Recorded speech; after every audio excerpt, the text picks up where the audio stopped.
done. A deal can get done. We'll see what happens. We're dealing with very complicated people, but a deal can absolutely get done. President Trump is now support an Israeli strike on Iran. We'll see what happens. President Trump, I want for Prime Minister Netanyahu. We have heard Joe Biden and Donald Trump take credit for the hostage and ceasefire deal. Who do you think deserves more credit? I think President Trump added great force and powerful leadership to this effort. I appreciate it. He sent a very good emissary. He's helped it along. And, I'll just tell you, I'm happy that they're here. And I'm sure the President is happy that they're here.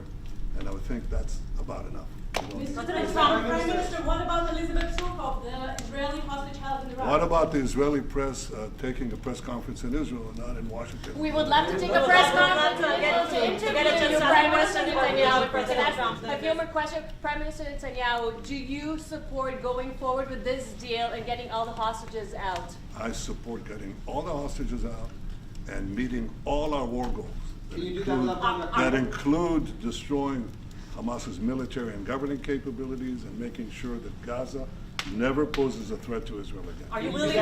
All three. Are you willing And to those agree? Are you things willing can to go agree? together? Are you willing Can to you agree promise to to the Trump's families vision that you to do bring all the everything to get the hostages out? Wait, I think wait. that I should One at a talk to time. President One at a Trump, time. So okay? I'll ask, do you agree with Trump's vision of getting all the hostages back home, even if it means to end the war?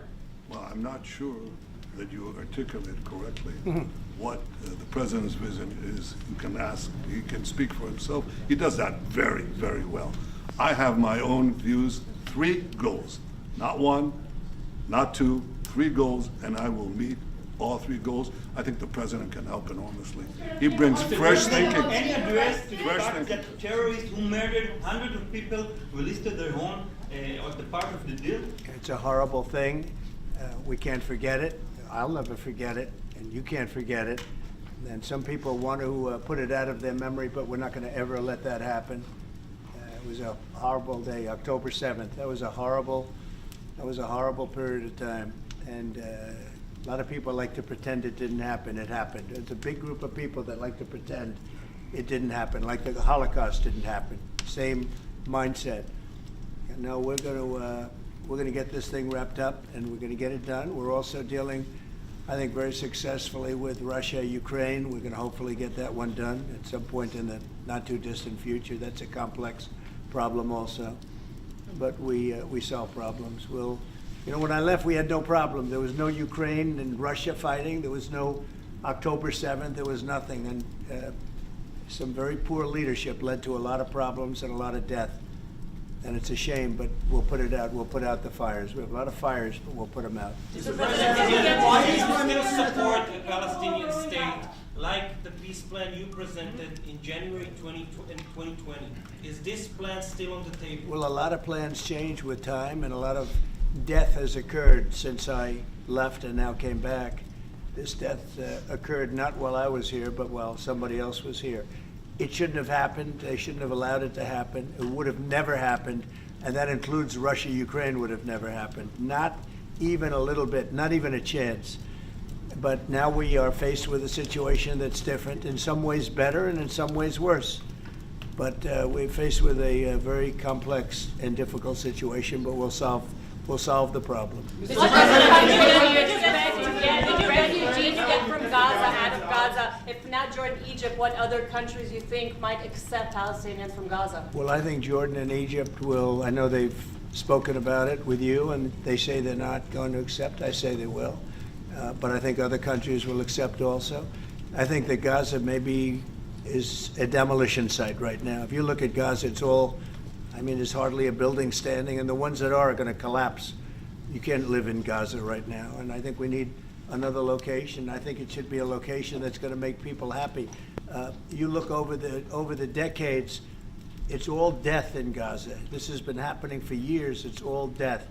If we can get a beautiful area to resettle people permanently in nice homes and where they can be happy and not be shot, not be killed, not be knifed to death like what's happening in Gaza, And right now you have in Gaza a very dangerous situation in terms of explosives all over the place, in terms of tunnels that nobody knows who's in the tunnel. The whole thing is a mess. And I think that if we can resettle, and I believe we can do it in areas where the leaders currently say no. I mean, I've been saying that with Mexico, having to do with the border and all of the things, and you saw what happened, 10,000 soldiers, and they're going to do a good job. I really believe that, and I believe Canada's going to do a good job also. They said the same thing, and then they did something much different than what you were hearing. This is a very, very difficult situation, but we're going to get it solved. I don't think people should be going back to Gaza. I think that Gaza has been very unlucky for them. They've lived like hell. They lived like you're living in hell. Gaza is not a place for people to be living. And the only reason they want to go back, and I believe this strongly, is because they have no alternative. What's the alternative? Go where? There's no other alternative. If they had an alternative, they'd much rather not go back to Gaza and live in a beautiful alternative that's safe. Mr. President, you get to Peter?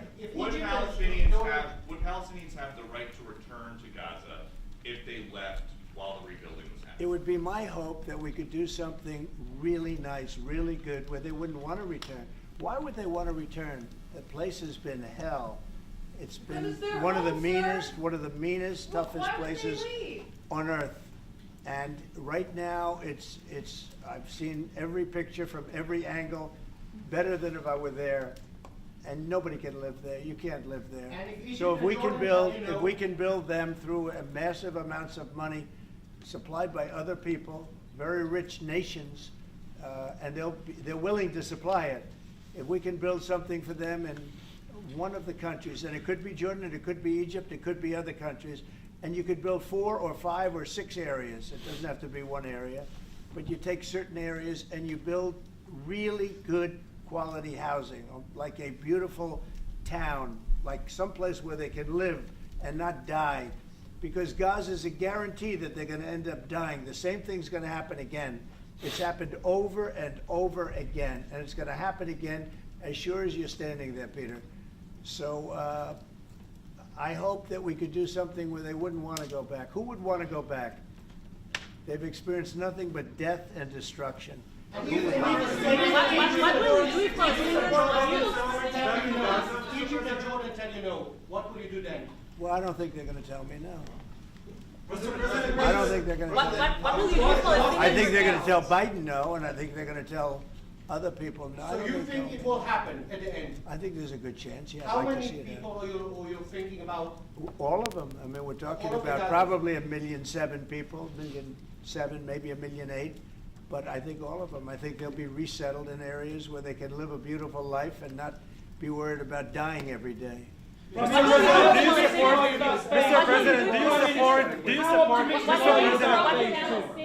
President, do you support building settlements, Jewish settlements back in Gaza in the next years? Say it? Building settlements, Jewish settlements back in Gaza in the next year. Do you support this idea? I don't see it happening. It's too dangerous for people. Nobody can go there. It's too dangerous. Nobody wants to be there. Warriors don't want to be there. Soldiers don't want to be there. How can you have people go back? You're saying go back into Gaza now? The same thing's going to happen. It'll only be death. The best way to do it is you go out and you get beautiful, open areas with the sunlight coming through. And No, that's not what I meant. Something I meant nice. building Israeli They are not settlements going to back want in Gaza. They are not going to want to go back to Gaza. Prime Minister Netanyahu, what is your message to the families of the hostages that look at this deal, that are worried that this deal won't go through? What do you say to them at this moment? Same message I said from the beginning of the war. We'll get them out, get them back. We got over 70%, close to 75% of the people who everybody believed will not get out. We got them in successive deals, and most recently with the help of President Trump. We're not going to give up on any of them, and we're not going to give up on our other war aims. Hamas is not going to be in Gaza, and we're going to get everyone back. And you would not have. Prime Minister, how optimistic are you about reaching phase 2 of the ceasefire? How optimistic are you about that happening? Well, we're going to try. That's one of the reasons, one of the things we're going to talk about here.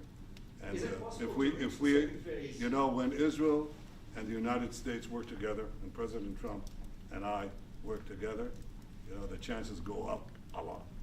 It's when we don't work together, Israel and the United States don't work together, that creates problems. When the other side sees daylight between us and occasionally in the last few years, to put it mildly, they saw daylight, then it's more difficult. When we cooperate, Isn't it the right chances time are to good. hit once and for all? Say it.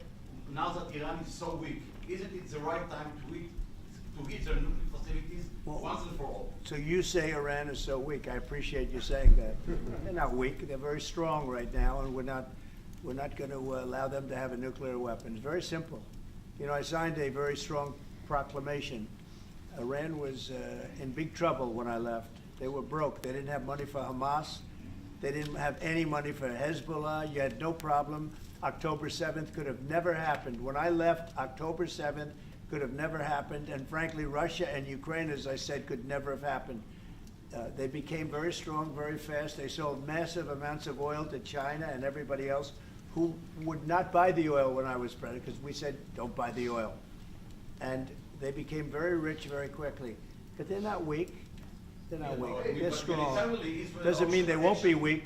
But you know what? We just don't want them to have a nuclear weapon. They can't have a nuclear The weapon. Prime Minister, sorry, Mr. President, the Prime Minister wants you to strike Iran. That's what he wants. You don't know what he wants. What do you know about anything? Go ahead. But is that option on the table? Yes, please. President Trump, is that option on the table? You're not just talking about Jordan and Egypt. No, could be other places too. So in the Gulf. There are many people that have reached out, many countries, many leaders of countries that have reached out that would like to participate in that. Doesn't have to be Jordan and Egypt, but I think it would be also them. Mr. President, your relationship with Mr. Netanyahu knew ups and downs. How do you describe it right No, now? I think it's mostly ups. Mr. President. What about the Palestinian Authority? Should it rule Gaza? Because Gaza will be empty? What? The Palestinian Authority, can it rule Gaza? What do you think? Well, it's had a pretty hard time, wouldn't you say? I'd say it's had a pretty bad time of it. Mr. President, Qatar has, you've criticized them in the past as a funder of terrorism, so as the Prime Minister. Do you think they're part of the solution or part of a problem moving forward? I think they're trying to help. Qatar Yep. is absolutely trying to help. I know them very well, and they're doing everything they can. Very tough situation, but they are absolutely trying to help. Will you Okay, visit Israel? thank you very much, everybody. Press, let's go. Come on, guys. Thank you. I'm playing team. Thank you, guys. We'll see him soon. Thank you, guys. Come on. Let's go. Let's go. Let's go, guys. Press, let's go. Let's do. Come on, guys. Come on, guys. You'll see him soon. Thank you. Thank you, guys. Let's go. Thank you, guys. Come on. Let's go. Thank you, guys. Thank you. Come on. You'll see him soon. Thank you, guys.